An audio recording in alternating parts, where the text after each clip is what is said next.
Hello అందరికీ welcome to my channel. ఎంతో రుచికరమైన గోంగూర పులావ్ ఎలా చేయాలో చూద్దాం. ముందుగా ఒక గిన్నె తీసుకొని అందులోనికి 2 గ్లాసుల రైస్ను తీసుకోవాలి. నేను ఇక్కడ చూపించిన గ్లాసును కొలతగా తీసుకున్నాను. ఈ రైస్ను బాగా వాష్ చేసి ఒక 15 నిమిషాల పాటు పక్కన పెట్టుకోవాలి. ఇప్పుడు ఒక కుక్కర్ను తీసుకొని అందులోనికి కావాల్సినంత నూనెను పోసుకోవాలి. నూనె వేడైన తర్వాత 2 ఆనియన్స్ను తీసుకొని వాటిని సన్నగా కట్ చేసి వేసుకోవాలి.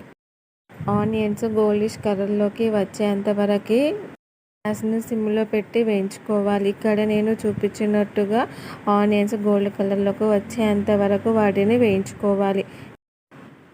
ఇప్పుడు ఇందులోనికి మనము 2 బగారా ఆకులను అలాగే కొన్ని స్పైసెస్ని యాడ్ చేసుకోవాలి. ఇవి వేసుకొని బాగా ఫ్రై చేసుకోవాలి. ఇవి ఫ్రై అయిన తర్వాత ఇందులోనికి కొంచెం సాజీరాను అలాగే కొద్దిగా కసూరి మేతి 4 పచ్చిమిర్చిని సన్నగా చీల్చి వేసుకొని వీటినన్నిటిని బాగా ఫ్రై చేసుకోవాలి. అలాగే కాస్తంత కొత్తిమీర కొద్దిగా పుదీనా వేసుకొని బాగా ఫ్రై చేసుకోవాలి. ఇవి బాగా ఫ్రై అయిన తర్వాత 2 టమాటాలను సన్నగా కట్ చేసి వేసుకొని వాటిని కూడా టమాటాలు బాగా ఫ్రై అయిన తర్వాత ముందుగా కడిగి పక్కన పెట్టుకున్న గోంగూరను వేసుకోవాలి. నేను ఇక్కడ ఒక కట్ట గోంగూరను తీసుకున్నాను. మీరు కావాలంటే కొంచెం ఎక్కువ గోంగూరను కూడా తీసుకోవచ్చు. గోంగూర అంతా వేసుకున్న తర్వాత దానిని మంచిగా మిక్స్ చేసుకోవాలి. ఇలా మిక్స్ చేసుకొని ఒక 5 నిమిషాలు సిమ్లో పెట్టి ఉడికించుకోవాలి.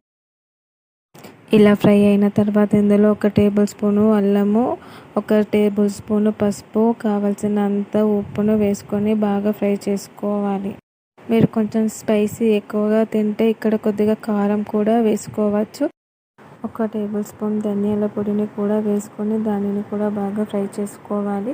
అలాగే మనం ముందుగా కడిగి పక్కన పెట్టుకున్న రైస్ను కూడా వేసుకొని అది అంతా బాగా మిక్స్ అయ్యేలాగా మంచిగా మిక్స్ చేసుకోవాలి.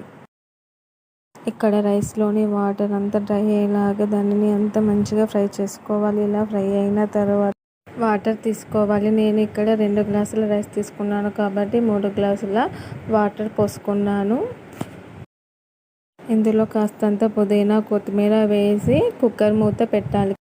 కుక్కర్ 2 విజిల్స్ వచ్చే వరకు గ్యాస్ని హై ఫ్లేమ్లో పెట్టి చేసుకోవాలి. కుక్కర్ 2 విజిల్స్ వచ్చిన తర్వాత గ్యాస్ ఆఫ్ చేసి కుక్కర్ని పక్కన పెట్టుకొని ఎయిర్ అంతా అయిపోయేంత వరకు ఉంచుకోవాలి.